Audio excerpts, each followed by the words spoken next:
This is the beginning of the footage of the Kansas Bigfoot, Manhattan, Kansas. High-class Bigfoot. Oh, good Lord. You know, all the people that are viewing this, I mean, there's got to be somebody out there that's come across Bigfoot. Has anybody had a Bigfoot sighting? I mean, let's get some reports from some people. Oh, you're talking about in Kansas? In Kansas, yeah. Let's get some reports. Oh, yes, yeah, absolutely. If anybody wants to chime in, you know, if you've had a Bigfoot sighting, I mean, why not? Let us know what's going on. There are some actual videos of Kansas Bigfoot, but it's horrible footage.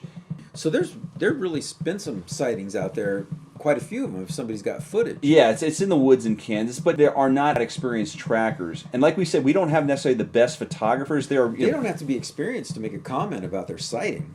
No, I'd like to know how their Bigfoot, what they've seen compares to this. Yeah, interesting to know. But there's not going to be that much genetic variation amongst Bigfoots. I mean, what are they going to have, one that's red, white, and blue or something? No, but I mean, you know, it'd be nice to know the stories. It'd be nice to hear the stories. Yes, and I've heard people say that somebody may have even had an abduction.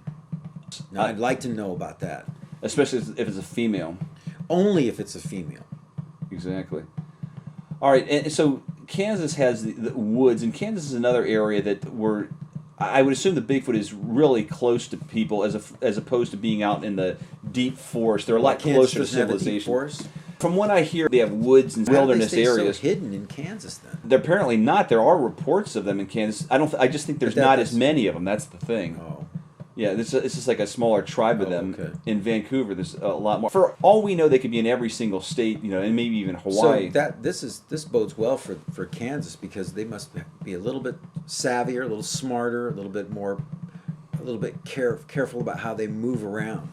Maybe they pass it on to each generation. You know, people say that people pass on their intelligence to the next generation. I've actually heard that DNA can pass on experiences from one generation to another, life experiences like fears and stuff like that. Oh, yeah, I have heard that. And addictions.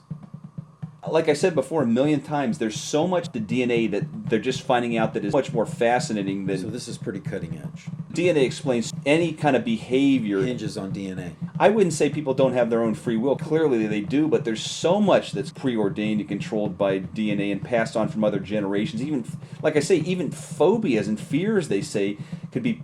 irrational fears could be imprinted in the DNA. Actually, so all of these people out there have these irrational fears of Bigfoot, are all maybe genetically connected? Maybe not necessarily of Bigfoot, but of larger primates, you know, going back through... I mean, in other words, you're given a certain DNA when you're born. You have certain DNA structure, but that can also change, you know, mutate, or you know, through your diet or through radiation, the sun, or whatever. And also through those plastic beads in the water that you're drinking. Exactly, drugs and things like that. And so it can stay away from exhaust pipes. Yes, I've also good point. I heard that diesel vapors changes DNA, human DNA. That's scary. That is scary. So if you're ever near a truck run, can you imagine people that are breathing that stuff in, day out? Well, how about living next to the freeway? Every time you drive down a freeway, everybody has their you see all these new developments going up right next to the freeway. Open up your windows and breathe deeply.